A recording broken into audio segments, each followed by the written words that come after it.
सूरज अपनी लालिमा खोने को था और शहर की चकाचौंध के बीच रेलवे स्टेशन पर जिंदगी अपनी रफ्तार से चल रही थी। कोई ट्रेन पकड़ने की जल्दी में था, तो कोई अपनों के इंतजार में नजरें दौड़ा रहा था। वहीं एक कोने में फटे पुराने कपड़े पहने, सफेद दाढ़ी और कमजोर शरीर वाला एक बूढ़ा व्यक्ति जमीन पर बैठा था। उसके पास एक कटोरी थी जिसमें कुछ सिक्के पड़े थे। उसकी आंखों में एक अजीब सी उदासी थी, मानो कोई अधूरी कहानी कह रही हो। हर दिन की तरह वह अपनी कांपती आवाज में यात्रियों से भीख मांग रहा था। कुछ लोग उसे अनदेखा कर आगे बढ़ गए, तो कुछ ने दया दिखाकर कुछ सिक्के डाल दिए। लेकिन बूढ़े की आंखें किसी को खोज रही थीं, शायद किसी अपने को जिसे वह वर्षों पहले खो चुका था। इसी बीच स्टेशन पर खड़ा एक युवक रोहन चाय पी रहा था। उसकी नजर अचानक उस बूढ़े व्यक्ति पर पड़ी। न जाने क्यों वह चेहरा उसे बहुत जाना पहचाना लगा। वह पास गया और पूछा, बाबा, आपका नाम क्या है?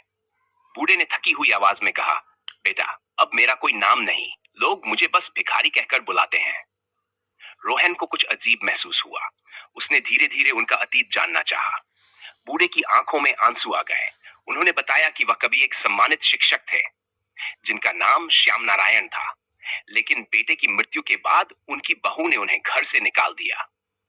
आत्मसम्मान के कारण उन्होंने किसी से मदद नहीं मांगी और जीवन की कठिनाइयों ने उन्हें सड़क पर ला दिया। रोहन की आंखों में करुणा भर आई। उसने मन ही मन ठान लिया कि इस बूढ़े व्यक्ति की मदद करेगा। रोहन ने विनम्रता से कहा, बाबा, चलिए मेरे साथ, अब आपको भीख नहीं मांगनी पड़ेगी।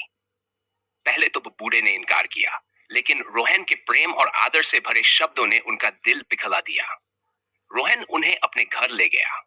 उसने अपने माता पिता से कहा कि अब बाबा उनके साथ रहेंगे। माता पिता भी दयालु थे। उन्होंने श्याम नारायण जी को परिवार का हिस्सा बना लिया। अब उन्हें भीख मांगने की जरूरत नहीं थी। उन्हें फिर से प्यार, सम्मान और अपनापन मिला। रेलवे स्टेशन पर भीख मांगने वाले उस बूढ़े की जिंदगी एक नए मोड़ पर थी। उनकी आंखों में फिर से चमक लौट आई और उनके ढलते जीवन में उम्मीद की एक नई रोशनी जल उठी। रामनाथ जी अब अरुण के घर में रहने लगे।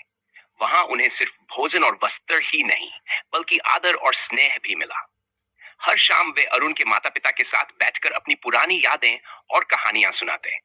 उनके पास अनुभव और ज्ञान का खजाना था, जिसे सुनकर घर के सभी लोग प्रभावित होते। एक दिन अरुण ने उन्हें सुझाव दिया, बाबा, क्यों ना आप बच्चों को पढ़ाना शुरू करें? आपके ज्ञान का सही उपयोग होना चाहिए। पहले तो रामनाथ जी को झिझक हुई, लेकिन फिर उन्होंने सोचा कि अगर उनका अनुभव किसी के काम आ सकता है, तो इसे दूसरों तक पहुंचाना ही सबसे अच्छा होगा। अरुण ने अपने मित्र के कोचिंग सेंटर में बात की और जल्द ही रामनाथ जी को निर्धन बच्चों को पढ़ाने का अवसर मिल गया। वे दिन भर बच्चों को पढ़ाते और शाम को प्रसन्न मन से घर लौटते। अब उनके चेहरे पर वही रौनक लौट आई थी जो वर्षों पहले कहीं खो गई थी। धीरे धीरे उनकी मेहनत और अनुभव की चर्चा पूरे इलाके में फैल गई। कई माता पिता अपने बच्चों को उनके पास भेजने लगे। लोग अब उन्हें एक बेसहारा वृद्ध के रूप में नहीं, बल्कि एक आदरणीय शिक्षक के रूप में देखने लगे। रेलवे स्टेशन पर भी जो लोग कभी उन्हें नजरअंदाज कर देते थे, वे अब आदरपूर्वक प्रणाम करने लगे। रामनाथ जी को अब एहसास हुआ कि जीवन कभी खत्म नहीं होता जब तक मनुष्य स्वयं हार नहीं मानता। उनका जीवन फिर से सही दिशा में आ गया था। उन्होंने अपनी कठिनाइयों से सीखा कि चाहे समय कितना भी कठिन क्यों न हो, आत्मसम्मान और परिश्रम से सब बदला जा सकता है। अब हर सुबह उनके जीवन की एक नई शुरुआत होती थी, बच्चों को शिक्षा देने की और स्वयं भी हर दिन कुछ नया सीखने की। रेलवे स्टेशन के उस कोने में अब कोई वृद्ध भिखारी नहीं बैठता था, बल्कि एक सम्मानित गुरु अपने नए जीवन का आनंद ले रहा था। रामनारायण जी का जीवन अब पहले जैसा नहीं रहा। वे अब एक प्रतिष्ठित शिक्षक बन चुके थे और उनके पढ़ाए हुए कई छात्र प्रतियोगी परीक्षाओं में सफलता प्राप्त कर रहे थे। लेकिन भाग्य ने अभी उनके जीवन की सबसे कठिन परीक्षा बाकी रखी थी।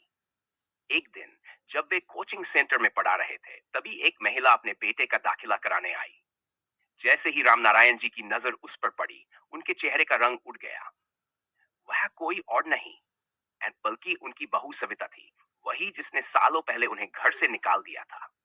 सविता ने शुरुआत में उन्हें नहीं पहचाना, लेकिन जब उसने उनकी आवाज सुनी और उनके चेहरे को ध्यान से देखा, तो वह चौंक गई।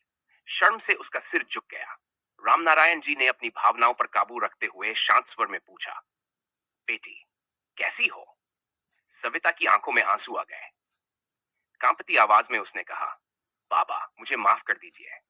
लालच में आकर मैंने बहुत बड़ी गलती कर दी। जब तक मेरे पति थे मैंने आपको कभी सम्मान नहीं दिया, लेकिन जब खुद अकेली हो गई तब समझ आया कि आपने मेरे लिए कितना कुछ किया था। सविता का बेटा रोहित भी यह सब सुन रहा था। उसने अपनी मां की बातों को गौर से सुना और फिर रामनारायण जी की ओर देखा। ये वही पल था जब रामनारायण जी अपने अतीत का निर्णय स्वयं कर सकते थे। रामनारायण जी ने गहरी सांस ली और सविता की ओर देखा। फिर सहज स्वर में बोले, बेटी, जीवन हर दिन हमें कुछ नया सिखाता है। मैंने तुम्हें माफ किया। अगर तुम्हें अपने बेटे के अच्छे भविष्य की चिंता है तो मैं उसे पढ़ाने के लिए तैयार हूं, लेकिन एक शर्त है। अब से उसे यह सिखाना कि बुजुर्गों का सम्मान कितना जरूरी होता है। समय बीता गया। अब रामनारायण जी सिर्फ एक शिक्षक ही नहीं बल्कि समाज के लिए एक आदर्श भी बन चुके थे। सविता का बेटा उनकी देखरेख में पढ़ने लगा और अपने दादा से जीवन के सच्चे मूल्य सीखने लगा। जिस रेलवे स्टेशन पर वे कभी भीख मांगते थे वह अब उनके अतीत का हिस्सा बन चुका था। एक दिन वे रोहित के साथ उसी स्टेशन पर पहुंचे और उस कोने को देखा जहां कभी उन्होंने हाथ फैलाकर भीख मांगी थी। हल्की मुस्कान के साथ उन्होंने कहा, कभी सोचा नहीं था कि मेरी जिंदगी मुझे दोबारा इस मोड़ पर ले आएगी। रोहित ने प्यार से उनके कंधे पर हाथ रखा और कहा, बाबा, आपकी कहानी इस स्टेशन पर खत्म नहीं हुई बल्कि यहीं से शुरू हुई थी। रामनारायण जी की कहानी अब केवल उनके तक सीमित नहीं थी बल्कि पूरे समाज के लिए एक प्रेरणा बन चुकी थी।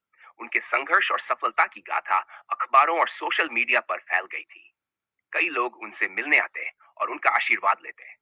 एक दिन शहर के मेयर ने उन्हें एक सम्मान समारोह में आमंत्रित किया। वहां उन्होंने रामनारायण जी के कठिन जीवन और समाज में उनके योगदान के बारे में बताया। जैसे ही रामनारायण जी को सम्मानित शिक्षक पुरस्कार दिया गया, पूरा हॉल तालियों की गूंज से भर गया। सम्मान ग्रहण करते समय उनकी आंखों में आंसू थे, लेकिन वे आंसू दुख के नहीं बल्कि आत्मसम्मान की वापसी के थे। उन्होंने मंच से कहा, समय कभी एक जैसा नहीं रहता, लेकिन अगर इंसान हार न माने तो उसका भाग्य भी बदल सकता है। मुझे गर्व है कि आज मैं भीख मांगने वाला एक असहाय बुजुर्ग नहीं बल्कि एक शिक्षक के रूप में यहाँ खड़ा हूँ। उस दिन के बाद रामनारायण जी ने ठान लिया कि वे अपने जैसे जरूरतमंद बुजुर्गों की मदद करेंगे। उन्होंने रोहित और अपने शिष्यों के साथ मिलकर एक आश्रय गृह की स्थापना की, जहां उन बुजुर्गों को सहारा दिया जाता था जिन्हें उनके अपनों ने छोड़ दिया था। वे न केवल वहां रहते बल्कि बच्चों को शिक्षा देकर अपनी जिंदगी को फिर से सार्थक बनाते। अब रेलवे स्टेशन का वह कोना जहां कभी रामनारायण जी भीख मांगते थे सूना पड़ा था, लेकिन उनकी प्रेरणा से कई लोगों की जिंदगी संवर रही थी। रामनारायण जी ने अपनी जिंदगी के सबसे कठिन दौर को अपनी ताकत बना लिया था। अब वे किसी पर निर्भर नहीं थे बल्कि दूसरों का सहारा बन चुके थे। उनका जीवन ये संदेश दे गया कि मुश्किलें चाहे जितनी भी हो, अगर इंसान में जज्बा हो तो वह अपनी तकदीर खुद लिख सकता है। इस तरह एक भिखारी के रूप में शुरू हुई यह कहानी एक सम्मानित और प्रेरणादायक शिक्षक के रूप में समाप्त हुई, या शायद यह एक नई शुरुआत थी। इस पिता के लिए एक लाइक तो बनता है दोस्तों। धन्यवाद।